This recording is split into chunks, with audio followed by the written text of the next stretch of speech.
नमस्कार। कुछ समय पूर्व एक बहुत बड़े famous motivational and inspirational speaker को सुनने का मौका मिला। वो अपने वक्तव्य में बार बार इस बात पर जोर दे रहे थे कि हमें जो भी चाहिए उन सब चीज़ों को हम प्राप्त कर सकते हैं और जो हमें नहीं चाहिए उन सभी चीज़ों को हम दूर कर सकते हैं। उनका बार बार ये कहना था कि हम अपने भाग्य को पूरी तरह से बदल सकते हैं और we can achieve everything what we want. अब ये सब चीज़ें सुनने में तो बहुत अच्छी लगती है और कुछ समय के लिए फील गुड फैक्टर भी पैदा करती है, पर अगर हम हमारे जीवन को ध्यान से देखें तो हमारी कोई भी गलती न हो फिर भी जीवन में हमें असफलता मिलती है। हम चाहे कितना ही प्रयास क्यों ना करें, लेकिन कुछ विषयों में हमें सफलता मिलती ही नहीं है। अब ये सिर्फ बातें हमारे जैसे साधारण लोगों के साथ होती तब तक तो ठीक था, लेकिन पंचदशिकार विद्यारण्य स्वामी तो ये कहते हैं कि कुछ चीज़ें जीवन में होकर ही घटित होती है और अगर उस तरह की चीज़ें बदली जा सकती तो फिर नल राजा जो कि सत्य के पथ पर चल रहे थे उनके जीवन में तो कभी कोई दिक्कत ही नहीं आती। युधिष्ठिर कभी जुए में हारते ही नहीं या जुआ खेलते ही नहीं।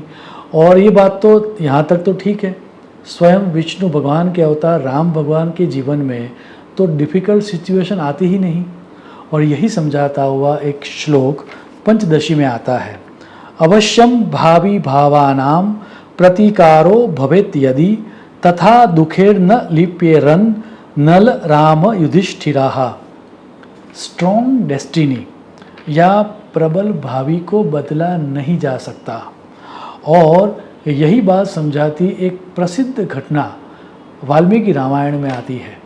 और ये घटना तब घटित होती है जब स्वयं राम भगवान के पिता दशरथ जी अपने अंतिम सांस ले रहे हैं और अपने जीवन के अंतिम क्षणों में यह ज्ञान वह कौशल्या जी को देते हैं।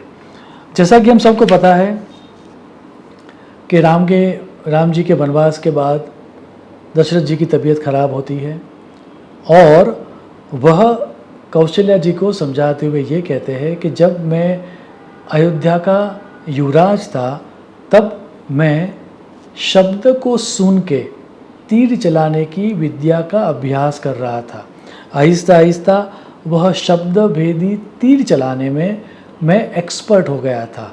वैसे ही एक रात को मैं सरयू नदी के किनारे झाड़ के पीछे छुपा हुआ था, आंखें मेरी बंद थी और मैं शब्दों को सुन रहा था। तभी मुझे ये लगा कि नदी के किनारे पर कोई एक हाथी आया है आवाज़ को सुनकर, और मैंने उस दिशा में तीर चला दिया। तीर लगते ही किसी मनुष्य की चीख मुझे सुनाई दी।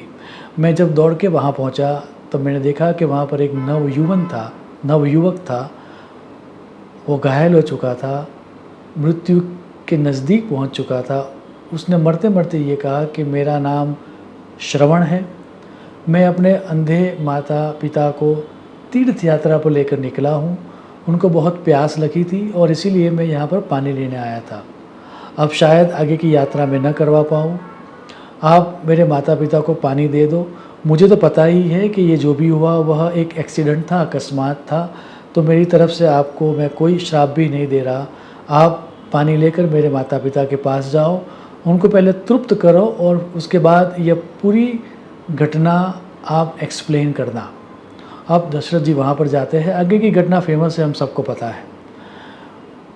जब ये सब खत्म हो जाता है तब उसके बाद श्रवण के पिता दशरथ जी को एक श्राप देते हैं और वो श्राप ये है कि जैसे अब हमारा मृत्यु पुत्र शोक से होगी, वैसे ही हे दशरथ राजा तेरी मृत्यु भी पुत्र के शोक से होगी। आप वाल्मीकि रामायण का श्लोक देखें, एवं त्वं पुत्र शोकेन राजन कालम करिष्यसि। अब रामायण पर जिन्होंने टीका लिखी है उन सब विद्वानों का या आचार्यों का ये कहना है कि राम जी के पिता दैट मीन दशरथ जी, वो भी कोई साधारण तो थे ही नहीं। तो दशरथ जी एवं उस जमाने में वशिष्ठ जी, विश्वामित्र, वैसे सभी समर्थवान आचार्यों के होने के बावजूद वो सब इस प्रबल भावी को नहीं चेंज कर सके। तो हम जैसे साधारण लोग उसको चेंज कैसे कर सकते हैं? एज एन एस्ट्रोलॉजर मैं आपको बताऊं कि जब हम किसी कुंडली को देखते हैं तो हमें यही देखना होता है कि कौन सी चीज़ है जो इस कुंडली में, इस जातक में होकर ही रहेगी, क्योंकि ये प्रबल भावी है। और कौन सी चीज़ ऐसी है जो जिसका कंट्रोल वो ले सकता है और उसको वो चेंज कर सकता है। जो प्रबल भावी है, स्ट्रॉन्ग डेस्टिनी है, उसको बदला नहीं जा सकता, उसका स्वीकार ही करना होता है।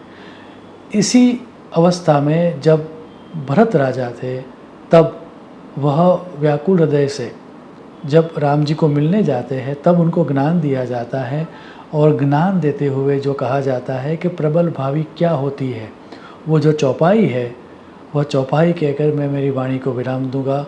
याद रहे, हमारे जीवन में कुछ चीज़ें होती है जिसको नहीं बदला जा सकता, उसका हमें स्वीकार ही करना चाहिए, तभी हम जीवन में शांति और सुख को प्राप्त कर पाएंगे। आप ये चौपाई देखें। सुनहु भरत भावी प्रबल, बिलखी केहु मुनिनाथ, हानि लाभु जीवनु मरनु, जसु अपजसु विधि हाथ। शुभम भवतु। प्रणाम।